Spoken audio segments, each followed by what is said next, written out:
ஆனால் மீடியாக்களில் மற்ற இதுலேயும் வர ஒரு செய்தி வந்து பரவல ஆரம்பிக்குது. ஒரு தனி மனிதன் 80 வயது 82 வயது ஒரு வயதானவர் அவருடைய முயற்சியில் ஒரு தனி முயற்சியில் ஒரு அரசாங்கம் செய்ய வேண்டிய வேலையை ஒரு ஆடு விற்று தன்னுடைய சொந்த ஆட்டை விற்று இத்தனை குளங்களை வெட்டி அந்த கிராமத்தையே வந்து தண்ணிக்கு பஞ்சம் இல்லாத ஒரு நிலைமையை உண்டாக்கிறாருன்னா இந்த விருதுக்கு தகுதியான ஆள் தான் பண்ணுறாங்க.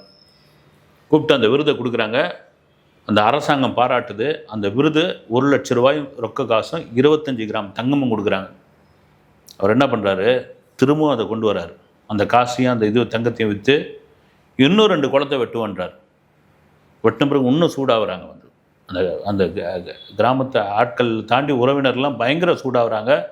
என்னையா கிறுக்கு பிடிச்சி போச்சு அந்த கழவனுக்கு, ஏன் அது தேவையில்லாத வேலை தான் இதுவாகிடுச்சு இல்லை, கவர்மெண்ட்டே பார்த்துக்கிச்சு இல்லை, எதுக்கு இது அப்படின்னு.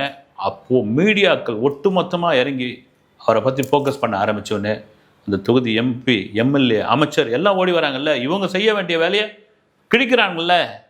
ஏன்னா நீங்கள் பண்ண வேண்டிய வேலையை வந்து இங்கே பார்த்தீங்கன்னா ஒரு பெரியவர் பண்ணிக்கிட்டு இருக்காரு, அவர் பண்ணிக்கிட்டு இருக்காரு, ஆட்டோ வித்து பண்ணிக்கிட்டு இருக்காரு, இன்னும் ஓயாமல் இருக்கிறார். அவர் கொடுத்த விருதை வச்சுக்கிட்டு எங்கேயாவது ஒருத்தர் சுகமாக வாழாமல் திரும்ப அவர் வந்து அந்த வேலையை ஆரம்பிச்சிருக்காரு. அப்படின் பொழுது ஒட்டு மொத்தமாக அந்த கிராமத்தை ஒரு நபர் வந்து தத்தெடுக்கிறார்.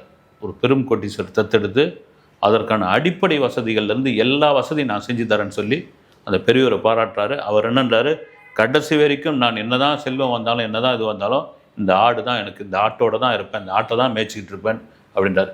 இந்த மாதிரியான உள்ளங்கள் இருக்கு இல்லைங்களா, இது எங்கேயாவது அபூர்வமான உள்ளங்கள் தாங்க வரும். இது எல்லாருக்கும் வரவே வராது. கிட்டத்தட்ட இந்த வேலையை அந்த காமகவுடா அந்த பெரியவர் செய்ததுனால அந்த குடும்பம் எல்லாம் கிளம்பி போயிட்டாங்க அவரை விட்டுட்டு.